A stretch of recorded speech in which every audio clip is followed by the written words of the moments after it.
그래서 우리가 이제 아이들이 이제 이렇게 흥분돼 있거나 이럴 때는 상인애하고 하인애를 통합하는 것부터 이제 시작을 해야 된다라고 하는 겁니다. 그 얘기는 뭐냐면 아까 예를 드렸지만 레스토랑에서 얘기를 들었지만 이제 딴 얘기를 한번 들어볼게요. 예를 들어서 아이가 친구의 엄마가 아이한테 생일 선물을 사줬어요. 아이가 아니라 친구의 생일 선물을 사줬어요. 그랬는데 얘가 이제 장난감을 이제 친구 선물을 사러 갔는데 자기 선물도 사달라는 거예요. 사줘야 될까요? 말아야 될까요? 사줘야 된다고 생각하시는 분? 예. 왜 사줘야 될까요?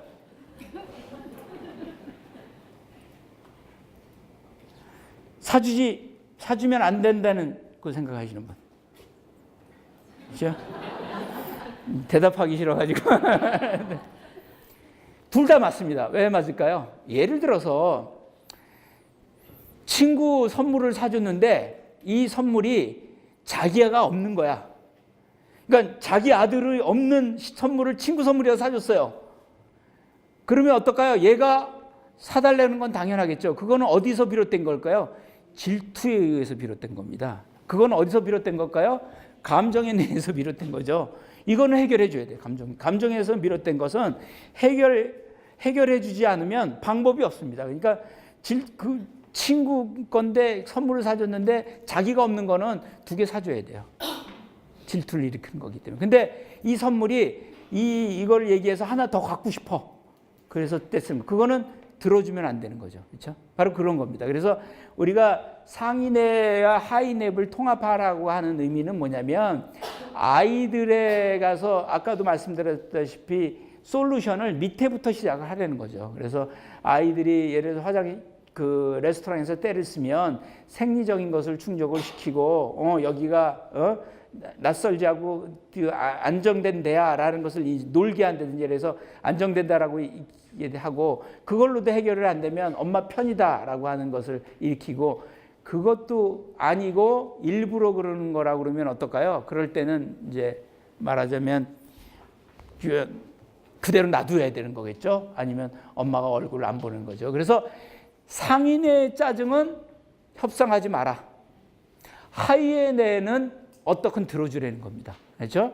질투에 의해서 엄마를 적군이라고 생각했거든 감정에서 비롯된 것을 갖다가 어떻게 해결하려고 생각하시면 안 된다는 거죠. 그거는 오히려 들어줘야 된다는 겁니다. 근데 대개 엄마들은 감정적인 것을 안 들어주려고 그래요.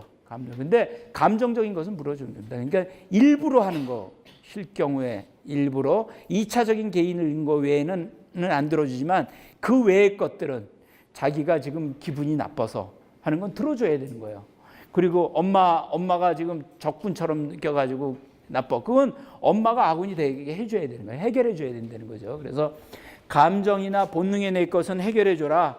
그리고 이성에 대해서 비롯된 것은 해결해 주지 말라라고 하는 거죠. 또 아이들한테 이성의 뇌를 갖다 훈련시킬 수 있는 방법이 돼 있죠. 부모가 올바른 결정을 이때는 이렇게 결정하는 거죠. 올바른 결정을 해주는 방법. 통제하는 방법도 있습니다. 아까 타임아웃처럼 아이를 가볍게 안고 얼굴을 보고 이렇게 하는 거. 신체적으로 통제하는 거죠. 또 3번 숨쉬게 하는 거. 그 유아원에서 하는 것이 있습니다. 1-3-10 법칙이라고 그래서 아이들이 감정이 혼란이 되면 3가지 방법을 써야 1단계는 뭐냐면 이것 봐 그래요.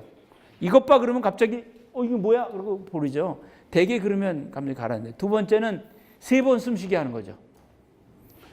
3번째 쓰는 방법은 이 상인애를 이용하는 겁니다. 13개 하는 거예요. 갑자기 너 13 봐 그러면 어떻게 막 13는 동안 말하자면 감정이 가라앉는데라고 하는 거죠. 이런 식으로 어떻든 간에 이런 신체를 통제하는 이런 것들을 이제 아이들한테 사실은 배워야 된다라고 하는 겁니다. 그게 대표적인 게 머시멜로 실험입니다. 머시멜로 실험이라는 게 어떤 거냐면 어떤 아이가 머시멜로를 놔두고 15분 동안 참고 있으면 그거를 2개를 주는 거잖아요. 그렇죠? 근데 나중에 그걸 추적을 조사를 해봤더니 그 참고 있었던 15분을 참고 있었던 아이들은 월급이 10배였고요. 사트 시험, 우리나라 수능 시험이죠. SAT 시험이 20%가 높았고요. 아이비리그의 4배가 더 많이 갔답니다. 그러면 이 만족지원 능력은 어떻게 해서 생길 걸까요? 선천적인 걸까요? 해가지고 또 이 미셸이라는 분이 막 조사를 해봤어요. 그랬더니 선천적인 게 아니라는 거예요. 엄마가 가르쳐줬다는 거죠. 엄마가 예를 들어서 그거를 먹고 싶으면 딴 생각해. 먹고 싶으면 그거 과자라고 생각하지 말고 구름이라고 생각해.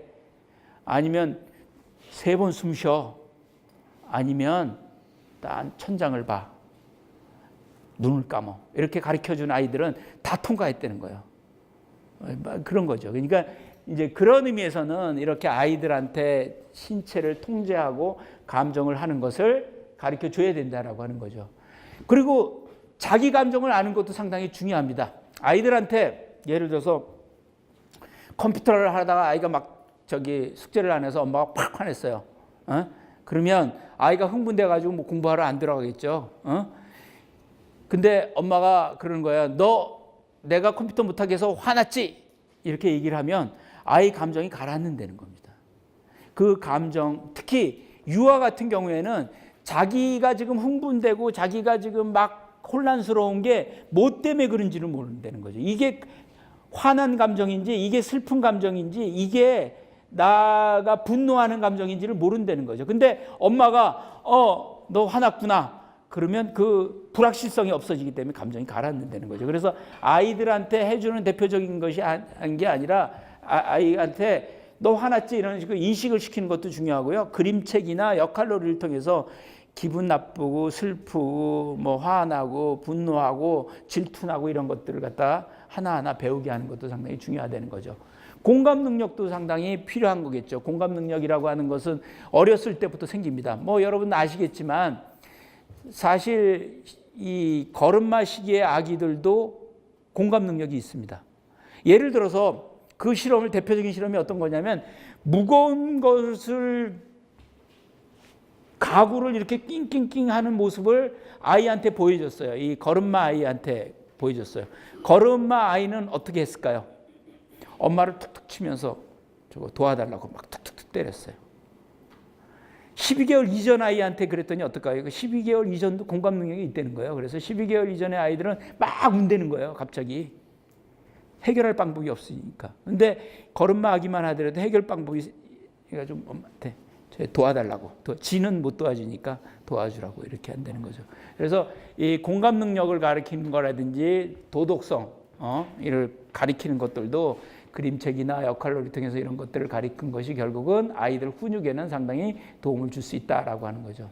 또 아이들한테 그 정서를 캄하게 하는 대표적인 방법은 아까 세로토닌을 높이는 방법이라고 그랬습니다. 그래서 이렇게 리듬 있는 운동을 하는 것도 상당히 그 세로토닌을 높이는 방법이고요. 또 햇빛을 보게 하는 것도 대표적인 방법입니다.